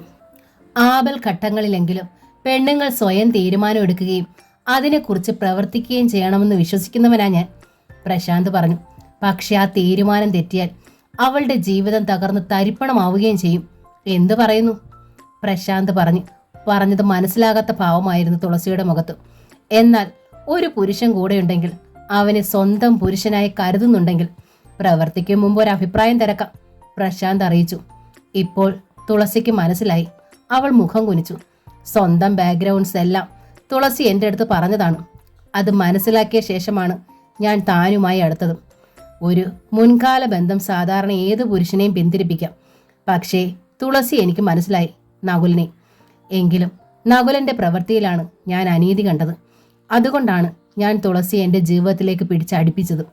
പക്ഷേ ഇപ്പോൾ തോന്നുന്നു നകുലൻ ചെയ്തതാണെന്ന് ശരിയെന്ന്. തുളസിയുടെ മുഖത്ത് നടുക്കമുണ്ടായി. അവൾ ദീനമായി പ്രശാന്തിനെ നോക്കി. തുളസിക്ക് എന്നും വലുത് ഈ ഏട്ടത്തിയായിരുന്നു, ഏട്ടത്തിയുടെ ജീവിതവും. പ്രശാന്ത് തുടർന്നു. സ്നേഹിച്ച പുരുഷനെയും അവൻ്റെ അഭിമാനത്തെയും കുറിച്ച് ചിന്തിക്കാതെയാണ് തുളസി ഏട്ടത്തിയുടെ ജീവിതം സംരക്ഷിക്കാൻ ശ്രമിച്ചത്. അതൊരു പുരുഷനും സഹിക്കാനാവില്ല തുളസി. എനിക്ക് വേണമെങ്കിൽ ഒന്നും പറയാതെ തുളസിയുടെ ജീവിതത്തിൽ നിന്ന് തിരിഞ്ഞു നടക്കാം. പക്ഷേ നകുലനെ പോലെയല്ല ഞാൻ. പറഞ്ഞിട്ടേ പോകാവൂന്ന് എനിക്ക് നിർബന്ധമുണ്ട്. ഇപ്പോൾ ഇങ്ങനെയൊക്കെ പറയാൻ? കരയും പോലെയാണ് തുളസി ചോദിച്ചത്. തുളസി എന്തിനാണ് അയാളുടെ പിന്നാലെ ഓടി ലിഫ്റ്റിൽ കയറിയത്? പ്രശാന്ത് ഒരു മറു ചോദ്യമാണ് ഉന്നയിച്ചത്. തുളസിയുടെ മുഖം മാറി. ആ കണ്ണുകളിൽ ക്രോധം തിങ്ങി. ചുണ്ടുകൾ വിറച്ചു. കൊല്ലാൻ. എൻ്റെ ഏട്ടത്തി ഒരു തെറ്റും ചെയ്തിട്ടില്ല. അവളെ അതിക്രൂരമായി ദ്രോഹിച്ച മനുഷ്യനാണ് അയാൾ. എന്നിട്ടും എങ്ങനെയോ അവൾക്ക് പുതിയൊരു ജീവിതം ഉണ്ടായി. അപ്പോഴും ജീവിക്കാൻ അനുവദിക്കില്ലെന്ന് വെച്ചാൽ കൊല്ലാനായിട്ടാ ഞാൻ പിന്നാലെ പാഞ്ഞു ചെന്നത്. അപ്പോൾ എന്നെക്കുറിച്ച് ഓർത്തില്ലല്ലോ തുളസി? പ്രശാന്ത് ആരാഞ്ഞു. എൻ്റെ ഒപ്പം ജീവിക്കാമെന്ന് വാക്ക് തന്നവളല്ലേ താൻ? തൻ്റെ നിഴലായി ഞാൻ ഇങ്ങനെ നടക്കണത് ആ പ്രതീക്ഷയിലല്ലേ? തൻ്റെ പ്രശ്നങ്ങൾ എൻ്റെ പ്രശ്നങ്ങളായി ഞാൻ കരുതണത് സ്നേഹം ഉള്ളതുകൊണ്ടല്ലേ? തുളസിയിൽ തളർച്ചയുണ്ടായി. അവൾ മെല്ലെ കിതച്ചു. തൻ്റെ ഏട്ടത്തിയുടെ ജീവിതം നശിപ്പിച്ചവനാണ് അയാൾ. പ്രശാന്ത് തുടർന്നു. അയാളെ കൊന്നാൽ തൻ്റെ ഏട്ടത്തിയുടെ ജീവിതം തിരിച്ചു കിട്ടുമോ? തുളസിക്ക് ഉത്തരം മുട്ടി. നമ്മെ ദ്രോഹിക്കാൻ തക്കം പാർത്ത് നടക്കുന്ന ധാരാളം ആളുകളുണ്ടാവും ഈ ലോകത്ത്. അവരെ എല്ലാം കൊല ചെയ്ത് നമുക്ക് നമ്മുടെ ജീവിതം സുരക്ഷിതാക്കാൻ കഴിയുമോ? പ്രശാന്ത് ചോദിച്ചു. തുളസിയുടെ മുഖം താണു. ശ്രദ്ധാപൂർവം ഒഴിഞ്ഞു മാറി ജീവിക്കാൻ പഠിക്കണം, പ്രശാന്ത് അറിയിച്ചു. മറുപടി പറയാതെ പ്രശാന്തിനെ നോക്കി നിന്നു തുളസി. തുളസിയുടെ ഏട്ടത്തിയുടെ കാര്യം തന്നെ എടുക്കാം, പ്രശാന്ത് പറഞ്ഞു. ബുദ്ധിഹീനമായിരുന്നു അവരുടെ നീക്കം. അതിസുന്ദരിയായ ഒരു പെണ്ണ് എത്ര പ്രബലയായാലും ശരി, അവളെ കെണിയിൽ വീഴ്ത്താൻ കുറച്ചു പേരെങ്കിലും ശ്രമിക്കാതിരിക്കില്ല. അതവർ ദുഷ്ടന്മാരായ രാവണന്മാരായതുകൊണ്ടല്ല, എതിർലിംഗത്തോടുള്ള അമിതമായ ആഗ്രഹം മൂലം. ദാ ഈ ഞാൻ പോലും അതിൽ നിന്ന് അതീതനല്ല. ഇവിടെ ജയിച്ച് കയറാൻ ബുദ്ധിയെ തുണയ്ക്കൂ. തൻ്റെ ഏട്ടത്തിക്ക് ഒരു അബദ്ധം പറ്റി, പിന്നീടെങ്കിലും സൂക്ഷിച്ച് നീങ്ങാമായിരുന്നില്ലേ? പുരുഷന്റെ മുന്നിൽ ഭയക്കരുത്, കരയരുത്. അവൻ അലിയില്ല. അതെനിക്കറിയാം, തുളസി സമ്മതിച്ചു. എങ്കിൽ അറിയാത്ത കാര്യങ്ങൾ പറയാം, പ്രശാന്ത് പറഞ്ഞു. ചെരുപ്പില്ലാത്ത വഴിയിലൂടെ നടക്കുമ്പോൾ നമ്മുടെ കാലുകളിൽ കല്ലും മുള്ളും കയറാം, ചേറ് പുരളാം, ഉറുമ്പ് കടിക്കാം. അതൊന്നും ഡയറിയിൽ എഴുതി വെക്കേണ്ട കാര്യമില്ല. ഭാര്യയോ ഭർത്താവോ ആകുന്ന വ്യക്തിയുടെ മുന്നിൽ അതിൻ്റെ കണക്കുകൾ അവതരിപ്പിക്കേണ്ട കാര്യവുമില്ല. തുളസിയുടെ കണ്ണുകൾ നിറഞ്ഞിരുന്നു. ലക്ഷ്മിയേട്ടത്തേക്ക് പറ്റിയ അബദ്ധങ്ങൾ വിശദീകരിക്കുകയായിരുന്നു ഞാൻ. ഒരു ഫ്യൂസ് കെട്ടുമ്പോൾ അശ്രദ്ധ വന്നാൽ ജീവൻ പോകാം, അത്രേ ഉള്ളൂ മനുഷ്യന്റെ കാര്യം. ഇനിയിപ്പോൾ വരുന്നതിനെ അവർ തൻ്റെ ഇടത്തോടെ നേരിടട്ടെ. താങ്ങാൻ ചെന്ന് തുളസി അവരെ അപകടത്തിലാക്കരുത്. തുളസി കണ്ണു തുടച്ചു. പുഞ്ചിരിക്കാനൊരു ശ്രമം നടത്തി. ഇനി നമ്മുടെ കാര്യം, പ്രശാന്ത് പറഞ്ഞു. അത് പറയാനാ ഞാൻ ഈ നീണ്ട മുഖവര വെച്ചത്. തുളസി ആകാംക്ഷയിൽ പ്രശാന്തിനെ നോക്കി. ഞാൻ കല്യാണം കഴിക്കാൻ തീരുമാനിച്ച പെണ്ണാ തുളസി, പ്രശാന്ത് ആരംഭിച്ചു. ഭാര്യ ഭർത്താക്കന്മാരുടെ മനസ്സോടെ കുറച്ചു ദിവസമായി നമ്മൾ ജീവിക്കണതും. ആ അവസ്ഥയിൽ എൻ്റെ അനുവാദം പോലും കൂടാതെ തുളസി അയാളുടെ പിന്നാലെ ഓടിയത് ശരിയായോ? തുളസിയിൽ വീർപ്പ് മുട്ടലുണ്ടായി. സോറി. അവളുടെ തൊണ്ടയിടറി. ഈ സോറി കൊണ്ടൊരു പ്രയോജനവുമില്ല കുട്ടി. പ്രശാന്ത് വിഷാദത്തിൽ ചിരിച്ചു. എൻ്റെ മനസ്സ് അത്രയ്ക്കും അലങ്കോലമായി. എന്നിട്ട് ഞാൻ ഇത്ര ക്ഷമയോടെ സംസാരിക്കണത് എൻ്റെ പ്രകൃതമാണെന്ന് കരുതിയാൽ മതി. എന്താ അയാളുടെ ഉദ്ദേശമെന്ന് എനിക്ക് അറിയണമായിരുന്നു, തുളസി പറഞ്ഞു. എൻ്റെ ഏട്ടത്തിയെ ഇനി ഉപദ്രവിക്കരുതെന്ന് പറയണമെന്നുണ്ടായിരുന്നു. രണ്ടും നടന്നില്ലേ? തുളസിക്ക് മറുപടി ഇല്ലാതായി. ഇതാണ് സ്ത്രീ സ്വഭാവം, പ്രശാന്ത് പുച്ഛിച്ചു. കടുവയെ തോൽപ്പിക്കാൻ അയാളുടെ മുന്നിൽ ഇരയായി ചെന്ന് വീണു കൊടുക്കുക. അയാളോട് സംസാരിക്കണമായിരുന്നെങ്കിൽ ലിഫ്റ്റിൽ കയറും മുമ്പ് അയാളെ പുറത്തേക്ക് വിളിച്ച് വരുത്താമായിരുന്നില്ലേ? ഞാൻ എന്നെ മറന്നുപോയി, തുളസി കരഞ്ഞു. എന്താണ് സംഭവിച്ചതെന്ന് പറയൂ. ഞാൻ ലക്ഷ്മിയുടെ അനുജത്തിയാണെന്ന് പറഞ്ഞു. എൻ്റെ ഏട്ടത്തിയെ ഇനി ശല്യപ്പെടുത്തിയാൽ ജീവൻ നഷ്ടപ്പെടുത്തിയും ഞങ്ങൾ എതിരുവിടുമെന്ന് പറഞ്ഞു. അയാൾ അത് കേട്ട് ഭയന്നോ? അയാൾ ഭയക്കുന്നവനല്ലെന്ന് പ്രശാന്തേട്ടൻ അറിയാലോ. എതിർക്കാതിരുന്നാൽ ഏട്ടത്തിയുടെ അനുജത്തിയുടെ സംരക്ഷണം ഏറ്റെടുത്തോളാമെന്ന് പറഞ്ഞപ്പോൾ അടിക്കാനായി ഞാൻ കൈ ഉയർത്തി. അയാൾ എൻ്റെ കയ്യിൽ കയറി പിടിച്ചു. അപ്പോഴേക്കും ലിഫ്റ്റ് ഗ്രൗണ്ടിലെത്തിയിരുന്നു. ഇടത് കൈകൊണ്ട് ബട്ടൺ അമർത്തി ഞാൻ ഡോർ തുറന്നു. മുകളിലേക്ക് പോരാൻ 4-5 പേർ വാതിക്കലുണ്ടായിരുന്നു. ഞാനും അയാളും പുറത്തു കടന്നു. എന്നെ അമർഷത്തിലൊന്ന് നോക്കിയിട്ട് അയാൾ പോർച്ചിലേക്ക് നടന്നുപോയി. ഇതോടെ ഏട്ടത്തിയുടെ ജീവിതം രക്ഷപ്പെട്ടല്ലോ ഇല്ലേ? പ്രശാന്ത് പരിഹസിച്ചു. പരിഹസിക്കരുത് പ്രശാന്തേട്ടാ, തുളസി അപേക്ഷിച്ചു. ലിഫ്റ്റിൽ വെച്ച് എന്നോട് വെളിപ്പെടുത്താനാവാത്ത എന്തെങ്കിലും? പ്രശാന്ത് ചോദിച്ചു. തുളസിയുടെ മുഖം വീണ്ടും മാറി. കാലിൽ കൊള്ളുന്ന മുള്ളിൻ്റെയും കല്ലിൻ്റെയും കണക്കുകൾ അത്ര കൃത്യമായി അവതരിപ്പിക്കേണ്ട കാര്യമുണ്ടോ? പ്രശാന്ത് സ്തബ്ധനായി. ശബ്ദിക്കാനാവാതെ ഒരു നിമിഷം അയാൾ അവിടെ തന്നെ നിന്നു. അവരെ ശ്രദ്ധിച്ചും ശ്രദ്ധിക്കാതെയും ആളുകൾ മുകളിലേക്കും താഴേക്കും കടന്നു പോകുന്നുണ്ടായിരുന്നു. അല്പം കഴിഞ്ഞ് പ്രശാന്ത് തന്നെ മൗനം ഭഞ്ജിച്ചു. വരൂ. അയാൾ മുകളിലേക്ക് നടന്നു. നിഴൽ എന്നവണ്ണം തുളസിയും പിന്നാലെ നീങ്ങി. മുറിയുടെ വാതിക്കൽ പരിഭ്രാന്തിയായി ലക്ഷ്മി നിന്നിരുന്നു. ഇത് എവിടായിരുന്നു നിങ്ങൾ? ലക്ഷ്മി ചോദിച്ചു. ഞാൻ എത്ര ഭയപ്പെട്ടെന്നറിയൂ. എത്ര നേരമായി ഞാനിവിടെ കാത്തു നിൽക്കണു. മറുപടി ഒന്നും പറയാതെ പ്രശാന്തിന്റെ ഒരരികിലേക്ക് മാറി നിന്നപ്പോൾ ലക്ഷ്മിയുടെ നോട്ടം തുളസിയിലായി. നീ എന്തിനാ ആ ദുഷ്ടന്റെ ഒപ്പം ലിഫ്റ്റിൽ കയറിയത്? എന്തിനും മടിയില്ലാത്തവനാ അയാൾ. എന്തിനും മടിയില്ലാത്തവരുടെ മുന്നിൽ മടിച്ചു നിന്നിട്ട് കാര്യമില്ലെന്ന് എനിക്ക് തോന്നി. ലക്ഷ്മിക്ക് വേണ്ടി ശബ്ദിക്കാൻ ഒരാളെങ്കിലും ഉണ്ടെന്ന് അയാൾ അറിയണമല്ലോ, തുളസി പറഞ്ഞു. മോളെ. തുളസിയുടെ അരികിൽ ചെന്ന് ചുമലിൽ കൈവച്ചു ലക്ഷ്മി. കൃഷ്ണേട്ടൻ ഇവിടെ ഉണ്ടായിരുന്നിട്ട് പോലും അയാൾ പിന്തിരിഞ്ഞില്ല. ആ സ്ഥാനത്തൊരു പെണ്ണായി നീ. ഇതെന്താ വെള്ളരിക്കാ പട്ടണമാണോ ഏട്ടത്തി? ഇഷ്ടമില്ലാത്ത ഒരു പെണ്ണിനെ ഒരുത്തൻ ബലമായി കയറി വന്ന് ശല്യപ്പെടുത്താൻ, അതും ആശുപത്രി മുറിയിൽ കഴിയുമ്പോൾ. അയാൾക്ക് ഭ്രാന്താണ്. എനിക്കറിയില്ല അയാളോട് എന്താ വേണ്ടതെന്ന്. ഒരു പക്ഷേ ഞാൻ മരിച്ചാൽ അയാൾക്ക് സമാധാനമാവുമായിരിക്കും. പൊട്ടിക്കരഞ്ഞുകൊണ്ട് ലക്ഷ്മി അകത്തേക്ക് കയറിപ്പോയി. ഞാനും പോണു, പ്രശാന്ത് പറഞ്ഞു. തുളസി അയാളെ നോക്കി. ഇനി വരില്ലായിരിക്കും. തുളസിയുടെ കൃഷ്ണേട്ടനല്ല ഞാൻ. 2 പെണ്ണുങ്ങളെ ആശുപത്രിയിൽ ഉപേക്ഷിച്ചു പോകാൻ. ചികിത്സ കഴിഞ്ഞ് 2 പേരും ആശുപത്രി വിട്ടുപോയ ശേഷം ഞാൻ തീരുമാനമെടുക്കും എന്ത് വേണമെന്ന്. നാളെ ഒരുപക്ഷേ ലക്ഷ്മിയേട്ടത്തിന്റെ ഓപ്പറേഷൻ ഉണ്ടാവും, തുളസി പറഞ്ഞു. പേടിക്കണ്ട, രാവിലെ തന്നെ ഞാൻ എത്തും. പ്രശാന്ത് തിരിഞ്ഞു നടന്നു. പ്രശാന്തിന്റെ ഉള്ളിലെ കാലുഷ്യത്തെക്കുറിച്ച് തുളസി ലക്ഷ്മിയെ അറിയിച്ചില്ല. പ്രശാന്തിനെ നീ ദൈവത്തെ പോലെ കരുതണം മോളെ, രാത്രിയിൽ ലക്ഷ്മി തുളസിയോട് പറഞ്ഞു. പ്രശാന്തിന് ഇഷ്ടമില്ലാത്ത ഒന്നും നീ ചെയ്യരുത്, ഞാൻ മരിച്ചു പോയാലും. പെട്ടെന്ന് തുളസി ലക്ഷ്മിയുടെ വായ് പൊത്തി. പതിവ് പോലെ അതിരാവിലെ പ്രശാന്ത് എത്തി. പ്രശാന്ത് വന്ന ശേഷമാണ് ലക്ഷ്മിയെ തിയേറ്ററിലേക്ക് കൊണ്ടുപോയത്. തുളസിയാണ് ഓപ്പറേഷന് സമ്മതിച്ചുകൊണ്ട് ഒപ്പിട്ട് കൊടുത്തത്. കൃഷ്ണേട്ടന്റെ അഭാവം അവൾക്ക് ഏറ്റവും ബോധ്യമായത് അപ്പോഴാണ്. കരയാതിരിക്കാൻ അവൾ പണിപ്പെട്ടു. ധൈര്യമായിരിക്കെ പ്രശാന്ത് അവളുടെ ചുമലിൽ തട്ടി. പ്രശാന്തേട്ടൻ തന്നെ ഉപേക്ഷിക്കില്ലെന്ന് തുളസിക്ക് തോന്നി. എങ്കിലും ധൈര്യത്തിനായി അവൾ തിരക്കി. എൻ്റെ ആ വലിയ തെറ്റ് പൊറുത്തോ? എനിക്കറിയില്ല. പ്രശാന്ത് മുഖം തിരിച്ചു. പൊറുത്താലും പൊറുത്തില്ലെങ്കിലും എൻ്റെ കടമകൾ ഞാൻ ചെയ്യും. നകുലനല്ല ഞാൻ, കൃഷ്ണചന്ദ്രനുമല്ല. അപ്പോൾ പിന്നിൽ നിന്ന് പരിചിത സ്വരത്തിൽ ഒരു വിളി വന്നു. തുളസി. തിരിഞ്ഞു നോക്കിയ തുളസിക്ക് തൻ്റെ കണ്ണുകളെ വിശ്വസിക്കാനായില്ല. കൃഷ്ണേട്ടൻ. അവൾ കരഞ്ഞു. അത് കേട്ടാണ് പ്രശാന്ത് തിരിഞ്ഞു നോക്കിയത്. ഒരു വിളറിയ പുഞ്ചിരിയുമായി തുളസിയെ നോക്കി നിന്നു കൃഷ്ണചന്ദ്രൻ. എന്തോ പറയാൻ വെമ്പി അയാളുടെ ചുണ്ടുകൾ വിറച്ചു. അരികിൽ നിൽക്കുന്ന പ്രശാന്തിനെ ഒന്ന് നോക്കിയ ശേഷം കൃഷ്ണചന്ദ്രൻ പെട്ടെന്ന് മുഖം താഴ്ത്തി. കൃഷ്ണേട്ടൻ എവിടായിരുന്നു ഇതുവരെ? തുളസി ചോദിച്ചു. ലക്ഷ്മി ഏട്ടത്തി ഓപ്പറേഷനായി തിയേറ്ററിലേക്ക് കൊണ്ടുപോയി. പോകും മുമ്പ് കൃഷ്ണേട്ടനെ ഒന്ന് കാണാൻ ഏട്ടത്തിക്ക് ഒത്തിരി ആഗ്രഹം ഉണ്ടായിരുന്നു. അവസാന വാചകത്തിൽ അവളുടെ തൊണ്ടയിടറി. കൃഷ്ണചന്ദ്രൻ മുഖമുയർത്തി ദീനമായി തുളസിയെ നോക്കി. ഞാൻ അയാൾ വിതുമ്പി. എൻ്റെ ലക്ഷ്മി, പേടിക്കാനൊന്നും ഇല്ലേ കൃഷ്ണേട്ടാ? ഡോക്ടേഴ്സ് ഗ്യാരണ്ടി ചെയ്തിട്ടുണ്ട്. കൃഷ്ണേട്ടൻ പ്രാർത്ഥിച്ചാൽ മതി, ഏട്ടത്തിക്കൊരാപത്തും വരില്ല. ഞാൻ മനഃപൂർവ്വമല്ല, കൃഷ്ണചന്ദ്രൻ പറഞ്ഞു. ലക്ഷ്മിയോടുള്ള ദേഷ്യം കൊണ്ടുമല്ല. എനിക്ക് എന്നോടായിരുന്നു ദേഷ്യം. ഈ ശപിക്കപ്പെട്ട ജന്മത്തോടുള്ള വെറുപ്പ്. എങ്ങനെയും ജീവിതം അവസാനിപ്പിക്കണമെന്നായിരുന്നു ചിന്ത. വിധി അതിനനുവദിച്ചില്ല. ജീവിക്കാൻ തീരുമാനിച്ചപ്പോൾ വീണ്ടും ലക്ഷ്മിയെ തേടി ഞാൻ വന്നു. നല്ല ന്യായം. കൃഷ്ണചന്ദ്രനെ നോക്കി പ്രശാന്ത് പുച്ഛത്തിൽ ചിറി കൂട്ടി. ജീവിക്കണ്ടെന്ന് തോന്നി നിങ്ങൾ എങ്ങോട്ടെന്നില്ലാതെ പോയപ്പോൾ നിങ്ങൾ മാത്രം ആശ്രയമായ നിങ്ങളുടെ ഭാര്യയും ജീവിക്കണ്ടെന്ന് നിങ്ങൾ തീരുമാനിച്ചല്ലോ അല്ലേ? ആ സ്ത്രീ രോഗിയാണ്, ആശുപത്രിയിലുമാണ്. അവരെ ആര് സഹായിക്കുമെന്ന് നിങ്ങൾ വിചാരിച്ചു? കൃഷ്ണചന്ദ്രൻ അമ്പരപ്പിൽ പ്രശാന്തിനെ നോക്കി. പിന്നെ തിരിഞ്ഞു തുളസിയെയും. തുളസി വന്നില്ലായിരുന്നെങ്കിൽ നിങ്ങളുടെ ഭാര്യയുടെ സ്ഥിതി എന്താകുമായിരുന്നു? അവർക്ക് ആരാഹാരം വാങ്ങിക്കൊടുക്കും? പേരിനെങ്കിലും ആരെയെങ്കിലും ഏൽപ്പിച്ചു പോകാമായിരുന്നല്ലോ. അതാണ് ആണുങ്ങളുടെ ഉത്തരവാദിത്വം, പ്രശാന്ത് പറഞ്ഞു.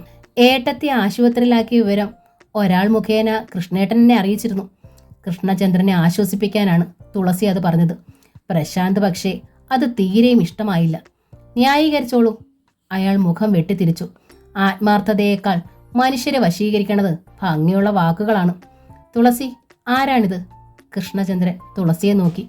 എന്നെ വിവാഹം ചെയ്യാൻ തീരുമാനിച്ചിരിക്കണ ആൾ എന്ന് പറയാൻ തുളസിക്ക് ആഗ്രഹം ഉണ്ടായിരുന്നു. ലിഫ്റ്റിലെ സംഭവം പ്രശാന്തിൽ വല്ല മാറ്റവും വരുത്തിയിട്ടുണ്ടോ എന്ന സംശയം മൂലം മറുപടി പറയാൻ അവൾ ഒരു നൊടി വൈകി.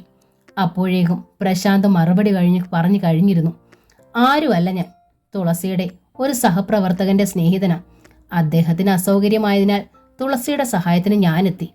അത്രയേ ഉള്ളൂ എന്ന ഭാവത്തിൽ കൃഷ്ണചന്ദ്രൻ തുളസിയെ നോക്കി.